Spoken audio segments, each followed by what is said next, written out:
যেটাকে আমিও বুঝতে পারিনি প্রথম যে আসলে এটা কী বা এটা কী কাজে লাগে। আপনি একটু লক্ষ্য করে দেখুন, তাহলে বুঝতে পারবেন চায়নাদের বুদ্ধি ভাই, ওরা কী মাথা নিয়ে চলে আল্লাহ মাবুদ ভালো জানে ভাই। আপনি দেখেন এখন এটার ভিতরে তুলা দিছে আর কি।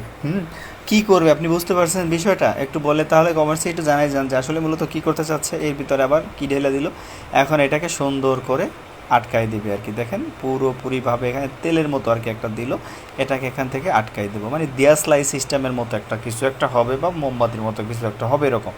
কিন্তু গেজেটটা দেখে ভাই আমার এখন এ মাথায় কী করবে, এ মাথায় আরেকটা আলপিন দিয়ে সেটার মধ্যে ভরে দিয়ে তারপর সেটাকে কী করলো এখানে আর পুরো মৌরাই আটকাই দিল। হ্যাঁ, এখন কি মানে কীতে কী দাঁড়ালো বা কী দাঁড়াবে বিষয়টা?